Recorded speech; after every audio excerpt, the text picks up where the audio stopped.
Why doesn't Undertaker take Rhea Ripley to the side and say, Rhea, you've got a great character, mommy on top. You've got a great look. You've got great music. You want people to view you a certain way. If anybody knows that, it's me. Yeah. Lay off that stuff.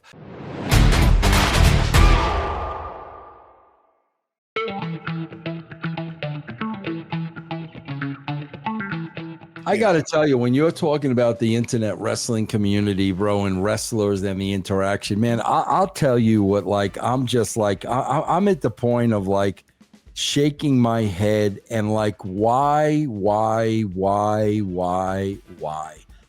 And I don't know if you saw this or not, bro, but we went off the air Monday, you and I, we did Raw, and, you know, Rhea Ripley took the poison mist, okay? And she's selling and she's blinded and she's selling and she's blinded. She goes in the back. She's covered in all the crap and she's taking goofy pictures with everybody. Here's what I don't understand, Chris. This is the part of the business that really bothers me. Bro, you got a guy like Undertaker there. Why doesn't Undertaker take Rhea Ripley to the side and say, Rhea, you've got a great character, mommy on top. You've got a great look. You've got great music. You want people to view you a certain way. If anybody knows that, it's me. Yeah. Lay off that stuff.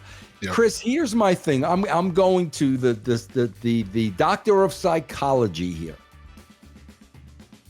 Here, every time I see a Rhea Ripley post, and remember a couple of weeks ago, bro, at the end of the show, she went out and did the goofy dance with LA Knight. Remember, we pulled that up. Yeah. Here, so now she's taking all these pictures covered in the mist, making goofy faces with everybody. Chris, you got to explain to me why. Why is it you want to be liked like that badly that the stock you're building in this bad arse character is secondary to people online saying, oh, look at Rhea Ripley, she's so funny, look at this picture. I try to get in their heads and understand. There's no logic to that for me. So Rhea Ripley, she's even said it before, how she's been in a couple of documentaries, mini docs, and she's even talked about how nervous she is before approaching the ring. Anxiety attacks, the whole 9 yards. Yeah. Talking to Priest a lot, and the cooler to Damian Priest to calm her down. So to Rhea Ripley and to a lot of these wrestlers, it's a job. You clock in and you clock out. So when you go, you just it's a way of detaching, from your regular self in order to adopt like a Jungian, archetype is what it's called. And so you have all these archetypes that you just tap into that's in your collective unconscious. And so basically you're able to become this heroic and this other version of yourself that is able to distinguish from just your personal conscious self. And so what you do is you tap into that and you get the fans that, are aroused and they pop, and then you go back into the gorilla position and then you clock out again, and so that's not a traditional pro wrestler. A traditional pro wrestler is you're on the clock all the time when you're in public. You're a public figure. So it's like for instance, Ronald McDonald doesn't just put on, his gimmick, why he's at McDonald's, and then all of a sudden he just takes the hat off. He's a drunk. He's a crack addict. Exactly.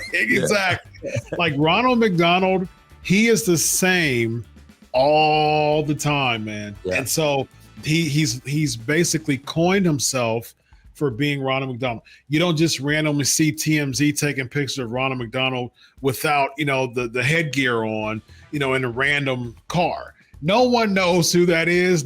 He's never been revealed. It's never been the thing. He never just randomly takes pictures, with his face to people. He's committing to the character, and he's continuing because that it's a branding thing, and things like that. It helps with branding, and there's a celebrity style of memory retention that people affiliate with celebrity. They affiliate more of a memory recall, and that's the reason why people commit to characters a lot. But in the WWE, you're not really taught that anymore. You're taught, good job, the fans reacted. Now, okay, I can exhale now.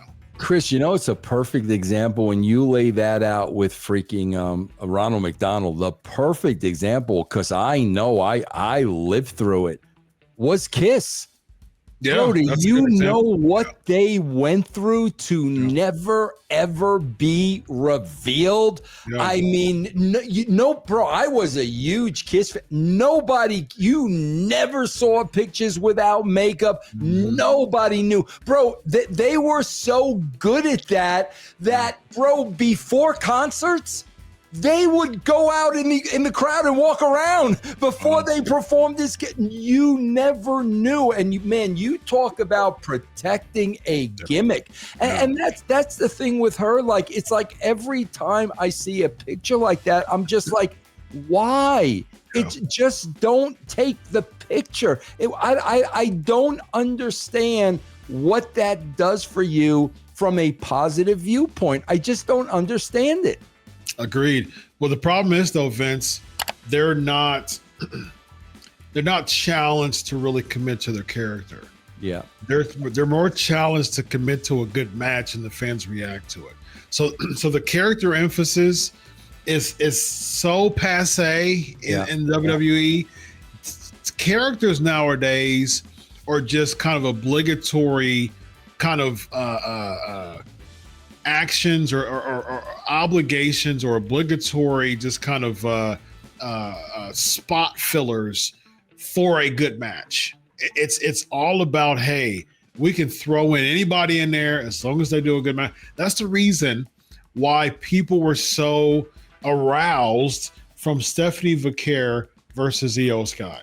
Now, granted, Stephanie Vaquer won the title. She's stunning. She has a mystique to her. But to me, if I'm seeing someone stunning like Stephanie Vaquer with the mystique, I would put a lot of bit more time and equity in her. I would get her a mouthpiece.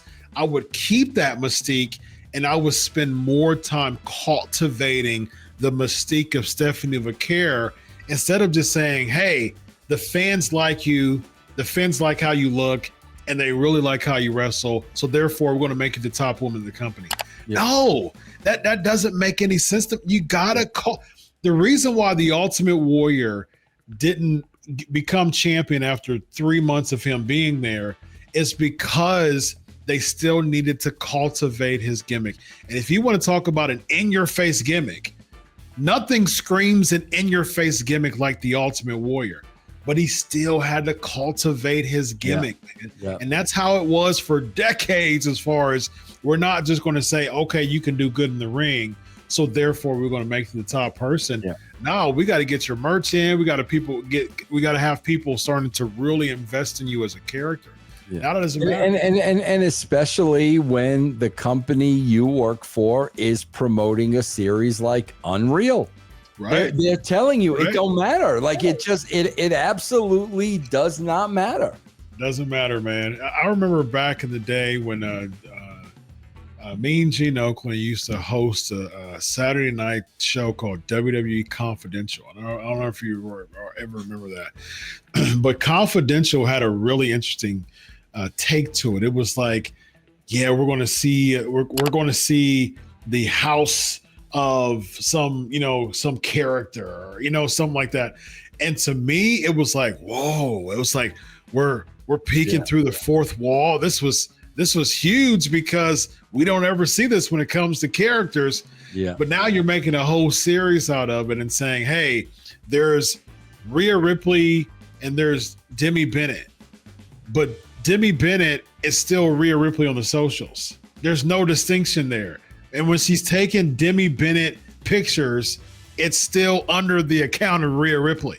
And you've got to make a distinction there. Otherwise, we're going to take Rhea as Demi. And that's where the problem comes in, because it doesn't separate reality from fiction. Agreed. Yeah.